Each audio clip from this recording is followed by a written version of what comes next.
देखिए बेटा, कल मैंने कंपनी के बारे में बता ही दिया था। कंपनी क्या है, जिसमें जो व्यक्ति हैं जॉइंट विलिंगली पूरे क्या करते हैं, एक दूसरे के साथ हैंड्स ज्वाइन करते हैं और स्टार्ट करते हैं एक कंपनी को, जो कि रजिस्टर्ड होती है।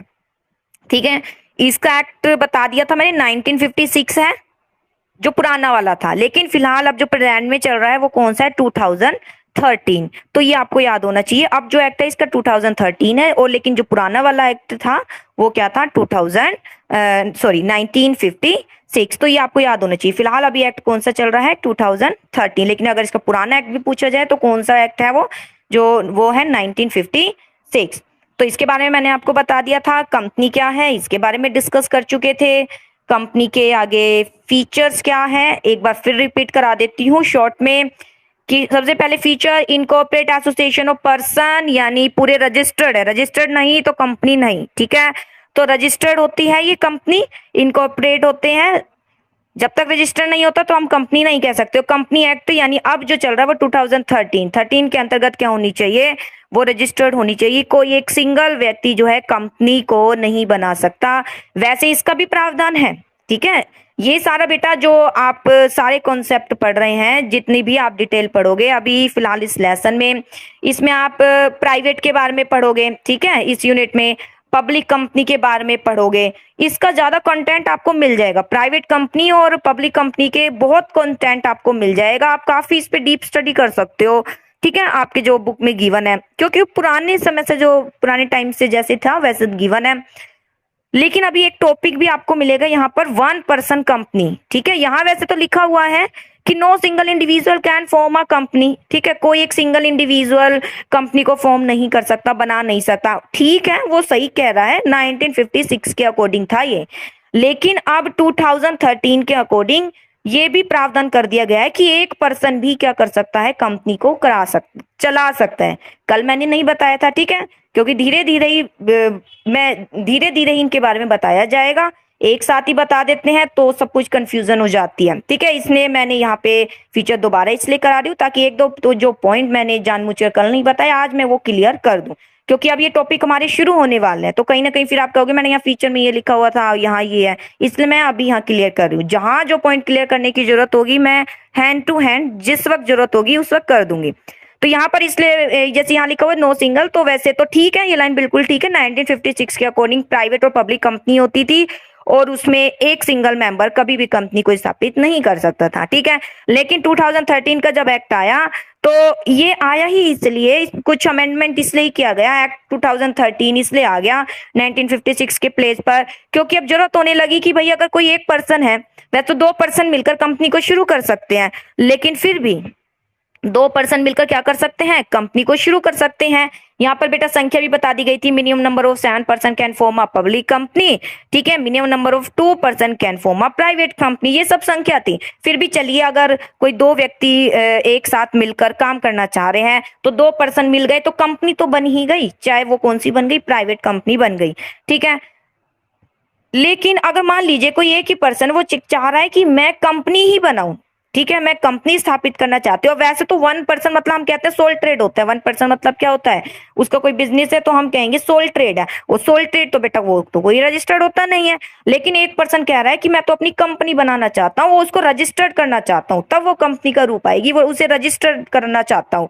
ठीक है, एक्ट उसके एक्ट के अकॉर्डिंग रजिस्टर करना चाहता हूँ। तो एक पर्सन 1956 के अकॉर्डिंग तो कभी कंपनी को स्थापित नहीं कर सकता था, कभी उसका फॉर्मेशन नहीं हो पाता था। अगर एक ही पर्सन है, उसे किसी कोई ना कोई एक और पर्सन लेकर आना पड़ता था। 2 पर्सन हो गए तब ठीक है, अब लीगली रूप से अब इस एक्ट के अकॉर्डिंग बिजनेस शुरू करना और कंपनी के रूप में आप कर सकते थे। ठीक है, लेकिन इन डिफिकल्टी को देखते हुए कि ठीक है, अगर कोई एक पर्सन भी चाहे और वो कंपनी एक्ट के अकॉर्डिंग कंपनी का फॉर्मेशन करना चाहे तो वो कर सकता है। तो इसका सॉल्यूशन किसने दिया, 2013 ने। ठीक है, इसलिए 2013 ये सॉल्यूशन लेकर आए। बेटा अगर कोई एक्ट में कोई अमेंडमेंट होता है, अमेंडेंट यानी कोई संशोधन होता है, कोई नया कुछ एक्ट आ गया है किसी पुराने के प्लेस पर, तो उसमें कुछ नई फीचर लेकर आता है, कोई नई बातों को ऐड करके लेकर आता है, कोई कमियां जो पीछे एक्ट, जैसे 1956 में ये सबसे बड़ी कमी कि एक पर्सन है और वो कह रहा है जी मुझे तो कंपनी में ही इंटरेस्टेड हूं, मैं तो कंपनी के रूप में ही बिजनेस का फॉर्मेशन करना चाहता हूं। तो उसको, वो एक अकेला व्यक्ति है तो नहीं कर सकता था। लेकिन 2013 ने उसका ये जो प्रॉब्लम थी, इस प्रॉब्लम का सोल्यूशन भी कर दिया। अब एक पर्सन क्या कर सकता है, कंपनी को स्थापित कर सकता है, ठीक है। लेकिन बेटा जैसे यहाँ फीचर लिखी हुई है तो आपको फीचर में यही लिखना है, एक पर्सन नहीं। लेकिन अगर आप लिख देते हो 2013 के अकॉर्डिंग, 2013 के अकॉर्डिंग अब एक पर्सन भी कंपनी को फॉर्मेशन कर सकता है, तो वो आपको ये लाइन शो करनी पड़ेगी, अकॉर्डिंग टू 2013 एक्ट। ये शो नहीं करते ना तो फिर यहाँ पर ऐसे ही लगेगा कि पुराने एक्ट के अकॉर्डिंग आप बता रहे हो, जो कि गलत है। तो आपको ये शो करना पड़ेगा। अगर आप लिखना चाह रहे हो कि एक सिंगल व्यक्ति अब कर सकता है, तो आपको ये लाइन भी लिखनी पड़ेगी, किसके अकॉर्डिंग, 2013 एक्ट के अकॉर्डिंग। चलिए, इसके बाद है बेटा आर्टिफिशियल पर्सन, बाकी सब कॉमन है। आर्टिफिशियल पर्सन है ये, कंपनी एक आर्टिफिशियल पर्सन, आर्टिफिशियल यानी एक नकली पर्सन है हमारा जैसा। ये एक पर्सन है, पर्सन की तरह इसको ट्रीट करते हैं, सारा कुछ इसी के नेम से होता है। अब ये साइन तो कर नहीं सकती है, साइन तो ये कर नहीं सकती, इसलिए इसको क्या दे देते हैं, कॉमन सील दे देते हैं। क्या देते हैं, कॉमन सील, यानी एक आइडेंटिटी है, एक इसकी एक स्टैंप हो गई, ठीक है, जिस पर उसका नेम इंडिकेट होता है, सारी डीलिंग उसी के थ्रू होती है, यानी उसका एक साइन चाहिए।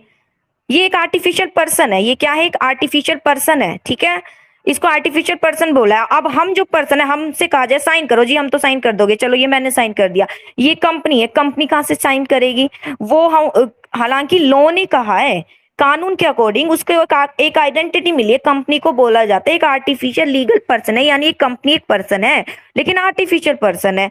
अब पर्सन तो है, तो पर्सन तो साइन कर सकता है व्यक्ति, हम हैं, हमने तो साइन कर दिया, मैंने कर दिया, लेकिन आर्टिफिशियल पर्सन कैसे साइन करेगा, इसलिए कंपनी ने क्या बना दी, कॉमन सील भी बना दी। सॉरी, लॉ के अकॉर्डिंग एक कॉमन सील क्या है, जारी कर दी गई। कॉमन सील यानी एक कंपनी का ये साइन है। अगर कोई भी कॉन्ट्रैक्ट, कुछ भी एग्रीमेंट हो रहा है, किसी प्रकार की कोई डीलिंग हो रही है, तो बेटा साइन होने जरूरी होते हैं ना हमारे, हम कोई भी डीलिंग कर रहे हैं तो हम तो साइन कर देते, कंपनी कहाँ से साइन करेगी, साइन करने के लिए कौन है, उसके पास कॉमन सील, यानी एक साइन का एक सिंबल है, उसकी एक स्टैंप है, यानी स्टैंप मतलब क्या लग चुकी है, उसका एक साइन हो चुका है, ठीक है। तो एक आर्टिफिशियल पर्सन है, सेपरेट लीगल एंटिटी का दर्जा दिया गया है इसको लॉ में, यानी इसका मेंबर का, इससे मेंबर और पर्सन, जो मेंबर है और कंपनी है, दोनों का अस्तित्व अलग होता है। मेंबर का मर भी जाए तो भी कंपनी चलती रहेगी, उसका अस्तित्व खत्म नहीं होगा, ठीक है। परपेचुअल सक्सेशन है, यही सेपरेट लीगल एंटिटी के कारण परपेचुअल सक्सेशन लंबे समय तक चलती है, ठीक है। मेंबर आए जाए कोई इसका प्रभाव नहीं पड़ता, ऐसे हमारे लॉ ने इसका प्रावधान दिया है, कोई नेचुरल इसकी डेथ होती नहीं है हमारी तरह। लिमिटेड लायबिलिटी है जी, लायबिलिटी लिमिटेड है, यानी जितने शेयर्स हैं, यानी जितना इन्वेस्टमेंट किया है आपने उतने तक ही क्या कर सकते हैं, लॉस कवर कर सकते हैं, करवा सकते हैं, इसलिए लिमिटेड लायबिलिटी है। पर्सनल एसेट्स नहीं होती है यूज। इसके बाद आती है कॉमन सील, ठीक है। कॉमन सील के बारे में मैंने बता ही दिया है, क्योंकि आर्टिफिशियल पर्सन है, साइन कहाँ से करेगी, ये पर्सन बोल दिया, साइन कैसे करोगे, साइन करवाओ इसके, नहीं कर सकती, ये तो कंपनी है, ये तो साइन कहाँ से करेगी, हमारे जैसा जीता जागता तो व्यक्ति नहीं है, इसलिए इसकी कॉमन सील है, साइन कराने कंपनी के जी, ये रही कॉमन सील, ये है इसका साइन, ठीक है, यानी इसकी आइडेंटिटी है, इसकी स्टैंप। इसके बाद है, हाँ जी, ट्रांसफरेबिलिटी ऑफ शेयर, जी शेयर को ट्रांसफर कर सकते हैं, क्योंकि इसमें शेयर होल्डर होते हैं, शेयर होल्डर मतलब जो क्या करते हैं, शेयर्स को खरीदते हैं, ठीक है। चलो इसके बारे में भी थोड़ा बता देती हूँ, क्योंकि अभी हमारा हम टॉपिक डिस्कस करने ही वाले हैं, ठीक है। पब्लिक प्राइवेट कंपनी क्या है, तो थोड़ा सा बता देती हूँ मैं, ठीक है। ट्रांसफरेबिलिटी ऑफ शेयर, क्योंकि यहाँ भी कुछ क्वेश्चन राइज हो ही गए होंगे, शेयर क्या ट्रांसफर, कौन जारी करता है, तो फिलहाल दो कंपनी पब्लिक है और दूसरी कौन, प्राइवेट, ठीक है। 1% का भी हम डिस्कस करेंगे, लेकिन बाद में, फिर भी 1% के बारे में बता देती हूँ। 1% कंपनी में एक ही मेंबर होता है, एक ही शेयर होल्डर, खत्म, ठीक है। वो हम बाद में डिस्कस करेंगे, पूरा ही टॉपिक आएगा इसका, पूरा ही, ठीक है, कंटेंट मिलेगा आपको, लेकिन कम कंटेंट मिलेगा, 1% कंपनी का कंटेंट कम मिलेगा आपको। पब्लिक कंपनी प्राइवेट कंपनी के बारे में बहुत ज्यादा डिस्कशन आपको इस यूनिट में मिलेगा, क्योंकि ये 1956 से चल रहा है, ठीक है, इसलिए इसका बहुत ज्यादा कंटेंट आपको मिल जाएगा। ओपीसी का कंटेंट आपको बहुत कम मिलेगा, बहुत ही शॉर्ट टॉपिक है, और है ही नहीं इसमें, क्यों नहीं है, क्योंकि वो 2013 के बाद जो है, यानी 2013 एक्ट जब बना तब ये ओपीसी आया था, इसलिए इसका कंटेंट आपकी बुक में काफी कम है और इसके बारे में चर्चा भी कम है। फिलहाल दो पे के बारे में ही डिस्कशन होता है, पब्लिक और प्राइवेट। तो यहाँ पर बेटा, यहाँ ट्रांसफरेबिलिटी ऑफ शेयर के बारे में बता देती हूँ। ट्रांसफरेबिलिटी ऑफ शेयर मतलब दो प्रकार की कंपनी, पब्लिक और क्या होती है, प्राइवेट कंपनी होती है, ठीक है। तो public company, private, private company क्या होती है, जिसे अगर मनी चाहिए तो वो जनरल पब्लिक को शेयर जारी नहीं करती। शेयर क्या होते हैं भाई, प्राइवेट कंपनी को मनी की जरूरत है। मनी किसकी जरूरत है, मनी की जरूरत है। तो अगर मनी की जरूरत है तो मनी वो लोगों से ले सकती है, ठीक है। ये नहीं ले सकती, अभी मैं बताती हूँ। फिलहाल किसी संस्था को मनी की जरूरत है तो वो जनरल पब्लिक से ले सकती है। जनरल पब्लिक से यानी हम जैसे व्यक्ति, जैसे मैं भी ऐड हो सकती हूँ, तो मैं भी अपना फंड इसमें दे सकती हूँ। तो शेयर्स कहते हैं उसे, यानी एक प्रकार की डॉक्यूमेंट फॉर्मेलिटी हो जाती है, शेयर्स बना दिए जाते हैं। कितने रुपए देने हैं जी, 1,000 रुपए देने हैं, ठीक है। 10 रुपए का एक शेयर जी, 100 शेयर खरीद लीजिए। तो वो आपकी 100 शेयर, मतलब आपके पास एक प्रूफ हो गया कि आपने मनी दी है। कोई तो प्रूफ होना चाहिए ना, तो ये शेयर एक तरीके के प्रूफ होते हैं, ठीक है। एक डॉक्यूमेंट, एक प्रकार के डॉक्यूमेंट्स होते हैं जो जिसको आइडेंटिटी मिली है, एक शेयर, शेयर के रूप में जारी किए जाते हैं। कंपनी जारी करती है शेयर, और भी हम आगे डिस्कस करेंगे। तो हाँ, मैं ये मेन बातें बताना चाह रही थी यहाँ पर। जो पब्लिक कंपनी है और प्राइवेट कंपनी है, तो प्राइवेट को प्राइवेट क्यों बोलते हैं, इसको पब्लिक क्यों बोलते हैं। प्राइवेट मतलब जो शेयर जनरल पब्लिक को जारी नहीं कर सकते। अगर इसे मनी की जरूरत है ना, प्राइवेट कंपनी को किसकी जरूरत है, मनी की जरूरत है, ठीक है। तो फिर ये क्या करेगी, कोई बात नहीं, जो मनी की अगर जरूरत है ना, जो मेंबर है ना, कोई दिक्कत नहीं है, कहीं ना कहीं खुद ही अरेंज कर लेंगे मनी, ठीक है। जो सारे मेंबर है या तो खुद ही अरेंज कर लेंगे, या फिर क्या करेंगे, किसी ना किसी रिलेटिव है, कोई फ्रेंड है, उससे मनी ले लेंगे। इस तरीके से ये सारा मनी को अरेंज कर लेंगे प्राइवेट कंपनी वाले, ठीक है। लेकिन जनरल पब्लिक यानी हम, जैसे मैं भी हूं, तो ऐसा नहीं है कि किसी भी व्यक्ति को एंटर ये करवा सकते हैं। तो आप प्राइवेट कंपनी में ऐसा नहीं है, कोई भी व्यक्ति एंटर कर सकता है, यानी जनरल पब्लिक एंटर नहीं करेगी। प्राइवेट कंपनी है, उसमें जो मेंबर है उसको, उनको अब कंपनी के लिए और मनी की जरूरत है, तो कोई दिक्कत नहीं, वो मेंबर ही कहीं ना कहीं से अरेंज, चाहे फ्रेंड्स हो, रिलेटिव है, कहीं ना कहीं से अरेंज कर लेंगे, और वही मनी इसमें यूज की जाएगी। इसे बोलते हैं प्राइवेट कंपनी। यानी सारी जनरल पब्लिक इसमें शामिल नहीं होगी, कोई भी व्यक्ति शामिल हो जाए। लेकिन पब्लिक में तो क्या है, ये मनी की जरूरत है तो क्या कर दिए जाते हैं, मनी को पूरा करने के लिए शेयर जारी किए जाते हैं। शेयर कोई भी खरीद सकता है, पुअर, अमीर, रिच पर्सन सब खरीद सकते हैं, हम सब खरीद सकते हैं, कोई भी व्यक्ति खरीद सकता है। इसलिए बोलते हैं इसे पब्लिक, क्योंकि यहाँ पब्लिक से मनी आराम से अरेंज कर सकती है, इसलिए इसको नेम इंडिकेट दिया गया है पब्लिक कंपनी। वो प्राइवेट जो जारी नहीं कर सकती, जिसका पब्लिक से रिलेशन नहीं है, आप ये कह सकते हो, इसलिए वो प्राइवेट का नाम दे दिया गया है। वो पब्लिक जिसका पब्लिक से रिलेशन बन जाता है। चलिए, इसके बाद आता है बेटा, यहाँ पे एक मेन डॉक्यूमेंट भी था, ये मैंने कराया नहीं था क्योंकि आज डिस्कस करेंगे ही यहाँ पर, ठीक है। चलिए, इसके बाद है separation of ownership and management. Management और ओनर अलग होते हैं। ओनर तो वो बेटा जिसने मनी लगा रखी है, शेयर होल्डर, ठीक है, मनी दे रखी है, वो ओनर। और मैनेजमेंट जैसे डायरेक्टर, यहाँ डायरेक्ट इलेक्ट किए जाते हैं डायरेक्टर, ठीक है। डायरेक्टर को इलेक्ट करना जरूरी है, सब हम डिस्कशन आगे करेंगे डीप में, वो संभालते हैं मैनेजमेंट को। चलिए, इसके बारे में इसके बाद बताया था कि रिस्क बेयरिंग, हाँ जी, रिस्क जो है यानी जितना पैसा आपने इन्वेस्ट किया है उतना ही रिस्क आपको उठाना है, बस वो उसका ही लॉस है। तो और रिस्क काफी कम होता है, यहाँ पर रिस्क काफी कम उठाना पड़ता है क्योंकि प्रॉफिट के चांसेस ज्यादा ही होते हैं। कंपनी है, लंबे अस्तित्व के लिए आई है, मेंबर का आना जाना, फिर भी कंपनी चलती ही रहती है, अस्तित्व के लिए ही आई है, ठीक है।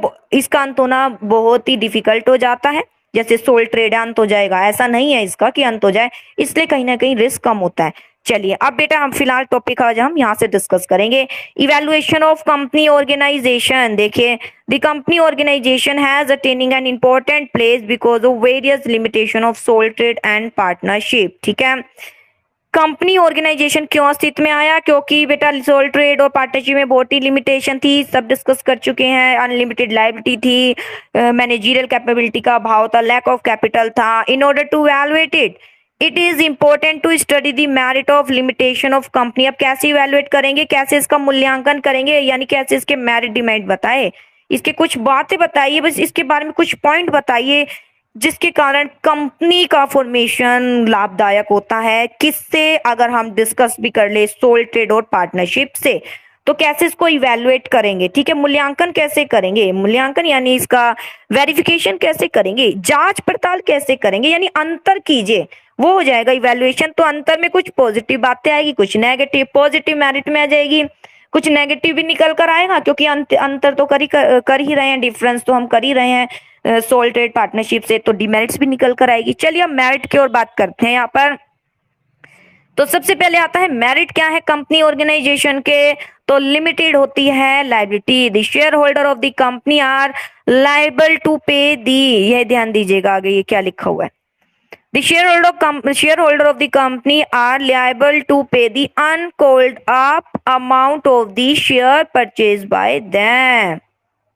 ठीक है, लिमिटेड लाइबिलिटी पीछे भी डिस्कस किया था, लाइबिलिटी लिमिटेड क्यों है यहाँ पर, लॉस हो गया तो लॉस की स्थिति में शेयर होल्डर है, मनी उन्होंने दे रखी है, ठीक है, अब मनी दे रखी है और मैनेजमेंट में भी हस्तक्षेप करते हैं क्योंकि ओनर माने जाते हैं, तो यहाँ पर अगर लॉस हो जाता है तो भाई लाइबिलिटी इनकी लिमिटेड ही होती है, लाइबिलिटी लिमिटेड कितनी, इनके शेयर तक ही, जो इन्होंने परचेज किया है वहां तक ही, यानी मान लीजिए इन्होंने 100 शेयर खरीदे हैं, 10 रुपए का एक था, यानी 1000 रुपए इन्हें देने हैं, इन्हें कितने देने हैं, 1000 रुपए देने हैं, इन्होंने 100 शेयर खरीद रखे हैं। फिलहाल कंपनी ने अभी फिलहाल इनसे कितने अरेंज किए हैं, फिलहाल मान लीजिए 700 रुपए ही अरेंज किए गए हैं, 300 भी छोड़ दिए गए हैं, तो ये 300 क्या है, अनकॉल्ड अप अमाउंट जो अभी मंगाया नहीं गया लेकिन लॉस हो गया है। अभी कंपनी क्या उठा रही है, लॉस उठा रही, तो लॉस की स्थिति में मनी चाहिएगी, लॉस कवर करने के लिए मनी, तो 300 रुपए, तो मान लीजिए मैं हूं तो मैंने 100 शेयर खरीदे हुए, मेरे पास 100 शेयर है लेकिन मैंने पूरा अमाउंट नहीं दिया, मैंने 700 रुपए ही दिए हैं, कंपनी ने एज अ प्रोविजन रखा हुआ था, ठीक है, 700 मंगाए थे मैंने 700 दे दिए, लेकिन अपने पास तो 100 शेयर रखे हुए हैं, यानी मैं मुझे अभी देने हैं 300 रुपए, और ये 300 रुपए कब मांगेगी कंपनी, जब कहीं ना कहीं उसे लगेगा अब कौन सी स्थिति उत्पन्न हो गई, लॉस को कवर करने के लिए किसकी जरूरत है, मनी की, क्योंकि फालतू मनी लेकर क्या करना है कंपनी को, नहीं, जितनी जरूरत हो तो उतनी वो अरेंज कर लेती है, बाकी कुछ छोड़ देती है कि मान लीजिए लॉस हो गया तब मंगा लिए जाए, तो ऐसा भी वो प्रोविजन करती है। तो अनकॉल्ड अप अमाउंट यानी जब लॉस हो रहा है तो लॉस की स्थिति में अगर कुछ अमाउंट मंगाया जाएगा, शेयर होल्डर केवल अनकॉल्ड अप अमाउंट, जो कि अभी ये अमाउंट मंगाया नहीं गया था क्योंकि उन्होंने शेयर तो परचेज किए, फुल अमाउंट दिए नहीं, 700 दिए, 300 बचे हुए, उनको ही मंगाया जाएगा। तो देखिए लायबिलिटी लिमिटेड ही है, ठीक है, यहीं तक ही वो लायबल है लॉस को कवर करने के लिए। चलिए जैसे कि आगे अनलाइक दी सोल ट्रेड, अगर पार्टनरशिप में देखे personal assets of share holder can not be utilize, तो अगर सोल ट्रेड और पार्टनरशिप में तो पर्सनल एसेट्स यूज हो जाती थी, उसके विपरीत यहाँ पर पर्सनल एसेट जो शेयर होल्डर के यूटिलाइज नहीं होगी भाई बिजनेस की लायबिलिटी यानी बिजनेस के लॉसेस को पूरा करने के लिए। हैंस दी जितने शेयर खरीदे हैं जितना अमाउंट देना चाहिए था बस उतना ही लॉस में कवर करवाया जाएगा। Hence the liability of share holder is limited ही होती है and they already know it, वो इन्हें जानते भी है। यही बात लोगों को इनकरेज करती है कि वो कंपनी में इन्वेस्टमेंट करते हैं, वो सोचते हैं मनी हम जो है कंपनी में दे देते हैं, लायबिलिटी लिमिटेड है, ठीक है, लॉस की स्थिति में कोई दिक्कत नहीं है, इतना ही अमाउंट तक हम भी लायबल होंगे। Ultimately the company form of business organization, इसलिए कंपनी का जो ये रूप है क्या होने लगा, धीरे धीरे डेवलप होने लगा। हम इवैल्यूएशन कर रहे हैं, मूल्यांकन कर रहे हैं कि क्यों कंपनी ऑर्गेनाइजेशन अस्तित्व में आया, क्या है ऐसा इसमें, कुछ पॉजिटिव पॉइंट बताइए, फिर कुछ नेगेटिव में भी जाएंगे हम। तो ये सारे पॉजिटिव चल रहे हैं, बिजनेस ऑर्गेनाइजेशन का कंपनी फॉर्म इस प्रकार डेवलप हुआ। अब इसके बाद आता है शेयर ट्रांसफर फैसिलिटी, तो ये हमने फीचर में पढ़ लिया, ये इसकी मेरिट में भी आ गया ट्रांसफर फैसिलिटी। ये देखिए बेटा पार्टनरशिप में देखे तो ठीक है, शेयर्स खरीदे, शेयर मतलब मनी दे दी ना, मनी तो दे दी थी, लेकिन मनी देने के बाद क्या होता था, मान लीजिए 2 पर्सन है और ये एक पर्सन कह रहा है कि मेरे प्लेस पर ये ए पर्सन है, ये बी पर्सन है, ए पर्सन कह रहा है मेरे प्लेस पर जी सी पर्सन को ले आओ, मैं जाना चाह रहा हूँ, बी पर्सन तो एग्री नहीं है, एग्री नहीं हो रहा, बस ये फिर चला जाएगा, ये आ नहीं पाएगा क्योंकि बी चाह नहीं रहा, खत्म हो गई पार्टनरशिप यहाँ खत्म हो गई। मान लीजिए अगर एक और पार्टनर भी है, सी पार्टनर है, और ए कह रहा है, एक डी लिख देती हूं मैं, ए कह रहा है, मान लीजिए ए बी सी 3 पार्टनर है, ए कह रहा है मैं जाना चाह रहा हूं लेकिन डी मेरा नोन है, अब नोन कोई भी है, चाहे सन है, कोई भी है, भाई है, कोई भी है, वो कह रहा है जी मेरे प्लेस पर इसको ले आओ, इसके साथ आप काम करो, मैं जाऊंगा और ये एंटर कर लेगा, ये चाह रहा है पैसा मेरा जितना इन्वेस्टमेंट है उसको यहीं रहने दीजिए, मेरे प्लेस पर इसको ले आइए। बी सी तो दोनों ने सलाह की हुई है जी इसको एंटर नहीं करेंगे क्योंकि बनती नहीं है बेटा, एक साथ काम करना है, काम करने के लिए दोनों का बनना बहुत जरूरी है, यानी अंडरस्टैंडिंग होनी चाहिए, ठीक है, थोड़ा कोऑपरेट करे एक दूसरे के साथ, ये सब भावना होनी चाहिए तब पार्टनरशिप चलेगी। बी सी कह रहे नहीं जी ये डी नहीं हमारे साथ नहीं चलेगा, क्योंकि इसके व्यू अलग है, हमारे अलग है, ये हमारे साथ नहीं चल सकता। तो वो एक से मना कर रहे हैं, नहीं हम इसको एंटर नहीं करेंगे, तो अब ये नहीं कर सकता एंटर, ठीक है। लेकिन यहाँ क्या है, यहाँ तो देखिए क्या है, ये तो कुछ और ही कह रहा है। कंपनी ऑर्गेनाइजेशन, कंपनी ऑर्गेनाइजेशन क्या कह रही है, the share holder of public company, public company use करना है, ठीक है, क्योंकि प्राइवेट तो जनरल पब्लिक को देती नहीं है। Can transfer he share freely without the approval of other member, तो ट्रांसफर कर सकते हैं अपने शेयर फ्रीली, ठीक है, किसी को भी विदाउट अप्रूवल अदर मेंबर, किसी से पूछने की जरूरत नहीं है। मैंने शेयर खरीदे हुए हैं, मैंने मनी दी हुई है कंपनी में, ठीक है। तो मैं क्या चाह रही हूँ, मैं अब इससे फ्री होना चाह रही हूँ। मैं जब चाहूँ किसी भी समय किसी के भी नाम ये ट्रांसफर कर सकती हूँ, ठीक है। फॉर्मेलिटी पूरी कर दूंगी और ये ट्रांसफर हो जाएंगे। मैं ए पर्सन हूँ, मुझे अब नहीं चाहिए शेयर, मुझे तो अपनी मनी चाहिए। कोई बात नहीं, मनी मैं किससे ले लूंगी, इस बी से ले लूंगी। जितनी भी मनी थी 1,000 थे, जैसे भी है मैं इस बी से ले लूंगी, खत्म, बी के नाम हो गए मेरे सारे शेयर। बस जैसी भी लीगल प्रोसेस है वो फॉलो करवा के और बी को मैं खुद ही ट्रांसफर कर दूंगी। कोई भी किसी को डिफिकल्टी फील नहीं होगी मुझे, ठीक है, ना ही किसी से पूछने की जरूरत है। ये प्रावधान है, यही मेन फीचर लोगों को अट्रैक्ट करती है इसमें इन्वेस्ट करने के लिए। ओनर ही तो बनना है तो यहाँ बन जाइए। The facility of transfer of share make the investment liquid, इस प्रकार लिक्विड, देखिए यहाँ थोड़ा बता देती हूँ लिक्विड क्या है। लिक्विड मतलब कैश, कैश यहाँ जाना। तो ट्रांसफर ऑफ शेयर, शेयर मैंने ट्रांसफर कर दिए, मैंने शेयर खरीदे हुए थे, अब मैं कह रही हूँ मैं तो बी को दे देती हूँ और बी से पैसे ले लेती हूँ। मैंने बी को दे दिए ना, मेरे पास आ गई मनी, आ गया ना कैश। इन्वेस्टमेंट लिक्विड होता है, यानी आपने किसी को मनी दे रखी है और आपको अचानक मनी की जरूरत है, आपको अचानक मनी की जरूरत है, कोई बात नहीं, शेयर दे दीजिए, वापिस भेज दीजिए, वापिस दे दीजिए और अपनी मनी आसानी से आप ले सकते हैं। Which means share can be quickly convert हो जाते हैं कैश में व्हेनेवर, जब भी जरूरत होती है आप किसी को भी दे सकते हो। इम्प्रेस बाय इसी एडवांटेज से इम्प्रेस होकर लोग क्या करते हैं, लाइक करते हैं मैक्सिमम सेविंग को यहाँ पर इन्वेस्ट करना, ठीक है। जैसे कि स्टॉक एक्सचेंज आपने सुना होगा, स्टॉक एक्सचेंज पर डीलिंग की जाती है शेयर में, वहां शेयर खरीदे और बेचे जाते हैं, उसके बारे में भी हम डिस्कस करेंगे। चलिए पहले हम ये अपना टॉपिक कंप्लीट कर लेते हैं। इसके बाद थर्ड आता है कॉन्टिन्यूटी। हाँ जी, कॉन्टिन्यूटी एक मेन ये मेरिट लोगों को बहुत अट्रैक्ट करती है कि कंपनी ऑर्गेनाइजेशन का फॉर्म पर ज्यादा ध्यान दे, उसमें इन्वेस्टमेंट करे। The existence of company separate from its member, company का एग्जिस्टेंस सेपरेट है मेंबर से। There is no effect on its life in case of death, कोई इफेक्ट नहीं पड़ता। शेयर होल्डर यानी जिन्होंने मनी दे रखी है, डेथ हो जाए कोई बात नहीं, बैंकरप्ट हो जाए, पागल हो जाए कि कोई फर्क नहीं पड़ रहा है, वो तो चलती ही रहेगी कंपनी, इसलिए एक बेस्ट फॉर्म माना जाता है।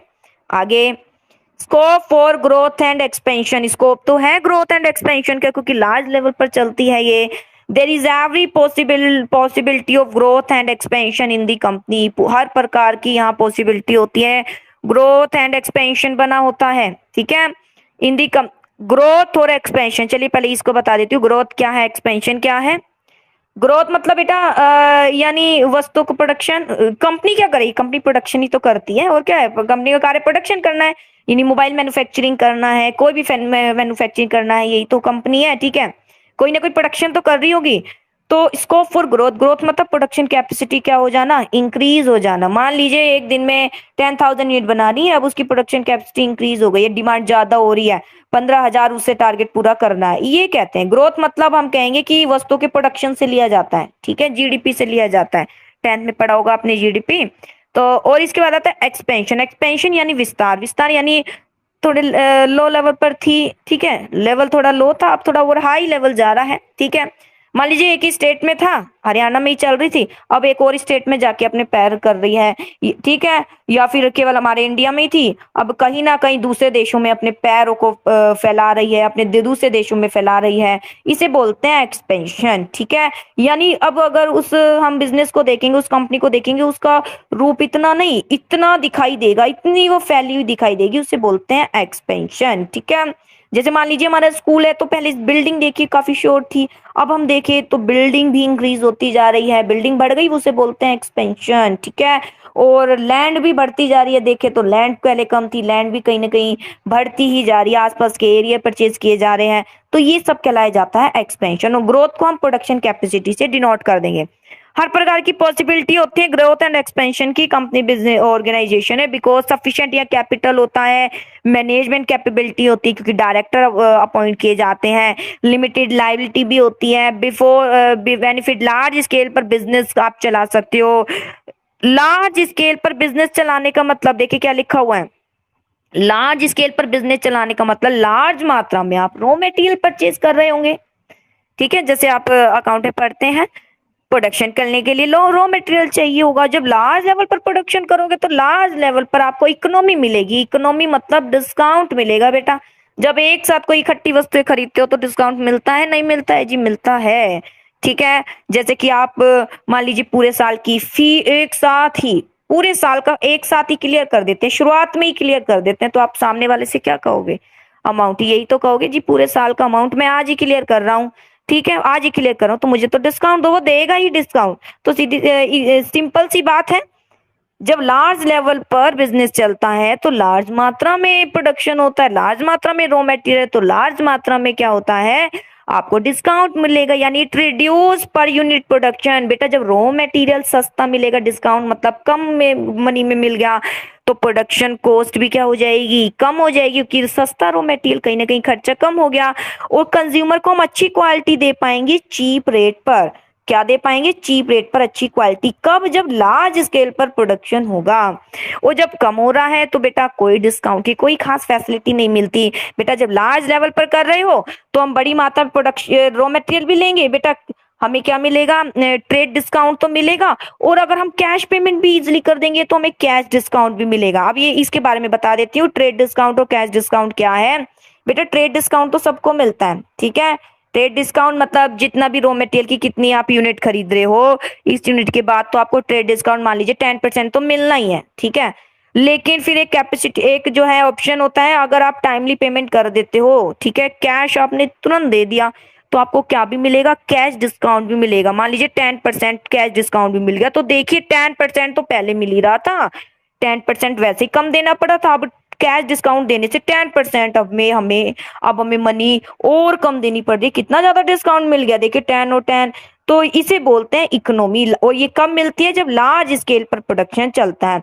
तो बेटा ट्रेड डिस्काउंट सबको मिलता है, कैश डिस्काउंट केवल उसी व्यक्ति को मिलेगा जो टाइमली क्या कर देगा, पेमेंट कर देगा, ठीक है, उसने कैश ही पेमेंट कर दिया है, कोई क्रेडिट नहीं रखा है बस, तो उसे क्या मिल जाएगा, कैश डिस्काउंट, ठीक है। जैसे कि फीस भर दो स्कूल की एक साथ ही शुरुआत में पूरी भर दो, तो आप खुद भी कहते हो जी हमें डिस्काउंट दीजिए क्योंकि हम तो कैश दे चुके हैं। तो वो कैश डिस्काउंट सबको तो नहीं मिला, किसे मिला, जिसने पूरा अमाउंट एक साथ ही क्लियर कर दिया है, तो उसे कुछ तो देंगे। चलिए इसके बाद आते, तो इसे बोलते हैं बेटा पर यूनिट कॉस्ट कम हो जाती है जब लार्ज लेवल पर चलता है, अच्छी क्वालिटी का प्रोडक्ट चीप रेट पर बना सकते हैं। इसके बाद आता है एफिशिएंट मैनेजमेंट। मैनेजमेंट क्या बना रहता है, एफिशिएंट। एफिशिएंट मैनेजमेंट तो है, क्योंकि हमने सोल ट्रेड और पार्टनरशिप में तो पढ़ा जी, वहां पर तो वही चला रहे थे, लेकिन यहाँ पर तो डायरेक्टर अपॉइंट करने बहुत जरूरी है। ये सब हम डिस्कशन आगे करेंगे, मैंने कहा ना इसका बहुत बड़ा कंटेंट हम अभी आगे पढ़ेंगे। पब्लिक कंपनी, प्राइवेट कंपनी कैसे फॉर्मेशन होता है, डायरेक्टर कैसे अपॉइंट होते हैं, सब हम डिस्कशन करेंगे आगे। बहुत कंटेंट मिलेगा जो मैं बता रही हूँ, कुछ माइंड में अब ये बातें क्रिएट भी हो रही होगी कि मैम ये तो बोल रही है, होगा कैसे, ये सब आगे अभी हम पढ़ेंगे धीरे धीरे। तो efficient management, company can utilize करती है this service of expert because ability of finance resource, finance बहुत अच्छा मिल जाता है, ये बाहर से एक्सपर्ट भी क्या कर सकती है, हायर कर सकती है, करती है, कर सकती है नहीं करती है, इतने बड़े लेवल पर चल रही है, एक्सपर्ट बुलाए जाते हैं, ठीक है। Amended and continuity of business और बिजनेस कंटिन्यू चलता रहता है, इसलिए एक्सपर्ट भी इसी को ज्वाइन करना पसंद करते हैं, ठीक है, यहीं पर जो है काम करना पसंद करते हैं। Efficient and experience manager play करते हैं important role making the business successfully by making use of modern managerial technique. जो एफिशिएंट मैनेजर है उनके पास अच्छी मैनेजरियल टेक्निक है, मैनेजरियल यानी मैनेजमेंट को संभालने की, कैसे डिसीजन लिया जाए, फाइनेंस का कैसे अरेंज किया जाए, ठीक है, कैसे प्लानिंग की जाए, कोई राइवल कंपनी है, राइवल यानी कॉम्पिटिटर है, उससे कैसे आगे निकला जाए, कुछ तो स्ट्रेटेजी बनानी पड़ेगी, इनके पास होती है ये, ठीक है, इतना पढ़ लिख कर किस लिए आए हैं ये। The benefit of service of management expert is not available in case of sole trade. हालांकि management expert, the benefit of service of management expert is not available in case of sole trade and partnership. Partnership और sole trade में ये expert की services नहीं मिलती, क्योंकि expert को अगर ऑप्शन मिले ना जी, सोल ट्रेड में ज्वाइन करो, पार्टनरशिप को ज्वाइन करो जी, कंपनी को, कंपनी की ओर जाएंगे, क्योंकि इनका फ्यूचर ही यहीं पर है, इनका फ्यूचर ही यहीं पर है कंपनी, क्योंकि कंपनी का बेटा लॉन्ग टर्म तक एग्जिस्टेंस है, वो तो उसका खत्म होती ही नहीं है वो, इसलिए। और अच्छा लार्ज लेवल पर चलता है, अच्छी उनको सैलरी पैकेज मिल जाएगा, तो इसी को ज्वाइन करेंगे। मैनेजमेंट एक्सपर्ट आगे बिकॉज ऑफ लिमिटेड, वो जो है सोल ट्रेड पार्टनरशिप को ज्वाइन करना पसंद नहीं करते हैं, अगर कंपनी के कंपेरिजन में सुना जाए, क्योंकि वहां लिमिटेड रिसोर्सेज है, क्या उन्हें मिलेगा, नाम तो उनका कंपनी में ही होगा। Even if they are ready to appoint expert in their organization, the expert will not to like join them because of lack of continuity. अगर कोई सोल ट्रेड है या पार्टनरशिप वाला किसी एक्सपर्ट को ज्वाइन भी करना चाहे, तो एक अच्छा एक्सपर्ट, एक अच्छा मैनेजरियल पर्सन, एक अच्छा मैनेजर जिसमें मैनेजर बनने की कैपेसिटी है, जो मैनेजमेंट संभालेगा, वो इसमें एंटर करने के लिए विलिंग नहीं होता। ऐसा नहीं है विलिंग होंगे ही नहीं, 100% होंगे, लेकिन फिलहाल जो हम पढ़ रहे हैं, अगर उसके आगे कंपनी का ऑप्शन आ गया तो कंपनी में ही जाएगा, सोल ट्रेड और पार्टनरशिप में नहीं जाएगा, क्योंकि यहाँ क्या बनी रहती है, कंटिन्यूटी। ठीक है, इसके बाद आता है लिमिटेशन, और कर लेते हैं लिमिटेशन क्या है कंपनी ऑर्गेनाइजेशन के। सबसे पहले डिफिकल्टी इन फॉर्मेशन, हाँ जी, फॉर्मेशन में डिफिकल्टी है, क्योंकि इसको स्थापित करना ही बहुत डिफिकल्ट है, हम आगे सारा डिस्कशन करेंगे, और बहुत एक्सपेंसिव भी है। मैनी डॉक्यूमेंट, बेटे डॉक्यूमेंट यहाँ बनवाने पड़ते हैं, डिपॉजिट करने पड़ते हैं रजिस्ट्रार को, और बहुत सी लीगल फॉर्मेलिटी करानी पड़ती है, जिसमें बहुत टाइम और मनी कंज्यूम होगा, तभी तो अस्तित्व में आएगी। डॉक्यूमेंट में इन्वॉल्व है, इन सब के बारे में स्टडी करेंगे। Memorandum of association, article of association and prospectus. तो बेटा ये बता देती हूँ, मेमोरेंडम ऑफ एसोसिएशन मतलब ये डॉक्यूमेंट है, ये सारे डॉक्यूमेंट है, memorandum association, article association, document. Memorandum of association में ऑब्जेक्टिव बताने पड़ते हैं, किस ऑब्जेक्टिव है से आप ये कंपनी शुरू करना चाह रहे हो, क्या काम कर रही है कंपनी, प्रोडक्शन क्या करना है, प्रॉफिट मोटिवेशन है, लोगों को इससे क्या फायदा मिलेगा, सब कुछ इसमें आपको डिटरमाइन करना पड़ेगा। कितने कैपिटल आप इन्वेस्ट इसमें करना चाह रहे हो, कितने कौन से लेवल पर ये चल रही है, कहां तक फैलाना चाह रहे हो, सब कुछ इसमें लिखना पड़ता है मेमोरेंडम एसोसिएशन में। आर्टिकल ऑफ एसोसिएशन में क्या लिखना होता है बेटा, रूल, ध्यान दीजिएगा, रूल। इसमें रूल होते हैं कि ऑब्जेक्टिव को प्राप्त करने के लिए जो रूल है, हम इसको कैसे ऑब्जेक्टिव को प्राप्त करेंगे, रूल होते हैं, रूल जो मेंबर खुद भी फॉलो करेंगे। ठीक है, वो सब डिस्कस हम करेंगे ही, इसका बहुत बड़ा कंटेंट है आगे। तो रूल को फॉलो करता है आर्टिकल, आर्टिकल रूल को फॉलो करता है। मेमोरेंडम ऑफ एसोसिएशन ऑब्जेक्टिव, अगर इन दोनों में पूछा जाए कौन ज्यादा जरूरी है, जो आपको डॉक्यूमेंट फिल करने ही पड़ेंगे, तो वो है memorandum of association. Memorandum of association जिसमें ऑब्जेक्टिव डिटरमाइंड होते हैं, हाँ जी, किस उद्देश्य से कंपनी स्थापित कर रहे हो, करेगी क्या कंपनी, लोगों को कितना फायदा होगा, कितना कैपिटल इसमें इन्वेस्ट है, अगर शेयर्स है तो बाहर से कितने शेयर्स की आप बाहर से शेयर अगर जारी करना चाह रहे हो तो कितने उसमें आप मतलब क्या प्रावधान कर रहे हो, सब कुछ इसमें डिटरमाइंड होता है। और यहाँ तो बेटा रूल है, तो कोई बात नहीं, आप इसको ना भी शो करे तो भी चलता है। ठीक है, सब डिस्कशन करेगा। अगर दोनों में बहुत ज्यादा जरूरी पूछा जाए ना, तो वो ये है, ये तो कंपल्सरी है मेमोरेंडम ऑफ एसोसिएशन। प्रोस्पेक्टस तो वो होता है बेटा जो जिसमें कंपनी की डिटेल होती है, जैसे स्कूल का ही प्रोस्पेक्टस आप देखते हो सारे। ठीक है, एंड ये प्रोस्पेक्टस जारी किए जाते हैं ताकि जब शेयर जारी किए जाते हैं तब, ये सब डिस्कस हम आगे करेंगे। Because of fear of this formality, अब ये फॉर्मेलिटी तो बहुत ज्यादा है, लोग इसलिए इसको स्टार्ट करने में थोड़ा सा हेजिटेशन फील करते हैं, क्योंकि यहाँ पे हेडेक आपको लेनी पड़ेगी। लैक ऑफ सीक्रेसी कोई नहीं है बेटा, क्योंकि according to company act, public company has got to publish its account और deposit main important document registrar को देने पड़ते हैं, कोई भी इस डॉक्यूमेंट को दे सकता है एक फीस देकर, इसलिए हम कह सकते हैं सीक्रेट यहाँ पर नहीं रहता है, जैसे सोल ट्रेड और पार्टनरशिप बिजनेस में रहता है। कंपनी है उसको तो बेटा अपना शो करना ही पड़ता है, आम पब्लिक को शो करना ही पड़ता है अपने अमाउंट, ठीक है, अपनी जानकारी। इसके बाद आता है लैक ऑफ मोटिवेशन, मोटिवेशन का क्या होता है, लैक, यही चीजें तो मोटिवेट नहीं कर पाती। दूसरे शब्दों में इन दी कंपनी ऑर्गेनाइजेशन में ओनरशिप और मैनेजमेंट दोनों सेपरेट है, हाँ जी सेपरेट है, ओनरशिप अलग है, मैनेजमेंट अलग है। The owner of company, company के शेयर होल्डर जिसने मनी दिया वो ओनर हो जाएगा।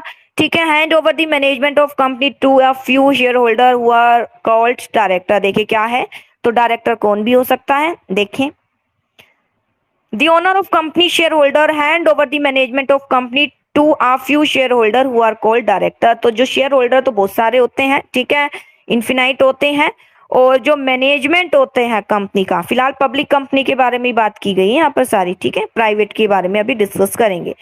जो मैनेजमेंट है कंपनी का, डायरेक्टर तो वहां भी होता है, दोनों में ही होता है। मैनेजमेंट जो है कंपनी का वो बेटा डायरेक्टर को दे दिए जाते हैं, और डायरेक्टर हो सकते हैं over the management of company to a few share holder, और डायरेक्टर को भी बेटा शेयर खरीदना जरूरी होता है, कुछ शेयर, वो डिस्कस करेंगे हम। ठीक है, तो डायरेक्टर के हाथों में चला जाता है। Director make appointment of salaried class people in order to give practical shape to the activity of the company. और मेनली जो डायरेक्टर होता है, ठीक है, वो एक सैलरी पर्सन होता है, वो एक अपनी एक सैलरी भी लेता है, ठीक है, कंपनी की एक्टिविटी भी करता है।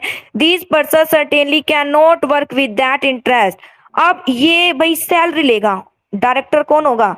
वैसे तो जनरली जो कंपनी के शेयर होल्डर है, अगर चाहे तो उनमें से भी एक हो जाता है, अदरवाइज अपॉइंट होते ही हैं। ठीक है, कैसे अपॉइंट होंगे वो हम पढ़ेंगे आगे। इसके बाद ये इनको सैलरी मिल जाती है।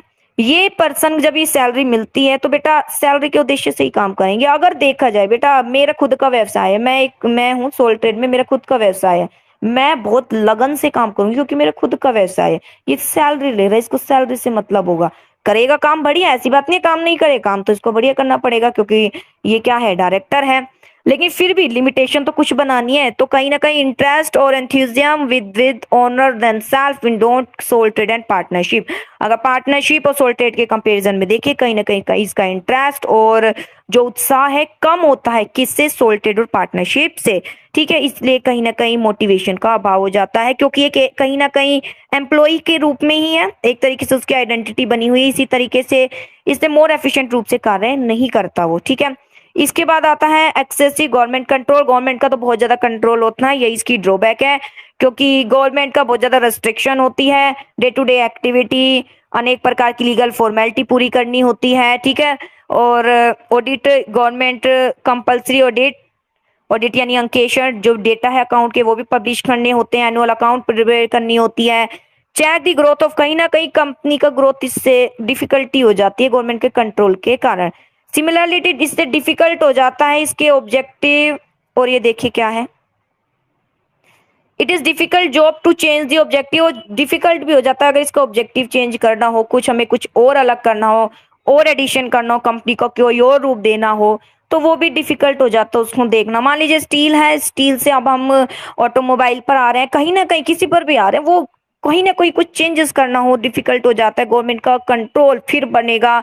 ऑथोराइज कैपिटल होती है कि कितना कैपिटल से आप कंपनी को स्टार्ट कर रहे हो, तो उनको चेंज करना डिफिकल्ट हो जाता है। ठीक है, ऑल दीज थिंग्स, कहीं ना कहीं ये सारी चीजें क्या करती है, रिड्यूस कर देती है। क्या रिड्यूस कर देती है? Efficiency and flexibility of the company. ठीक है बेटा, तो मैं आज ये टॉपिक यहीं फिनिश करती हूँ। ये जितनी भी मैंने लिमिटेशन कराई है, लिमिटेशन फिलहाल 4 की है, बाकी हम कल करेंगे। लिमिटेशन एक बार कल फिर रिपीट कराऊंगी। ओके बेटा, थैंक यू।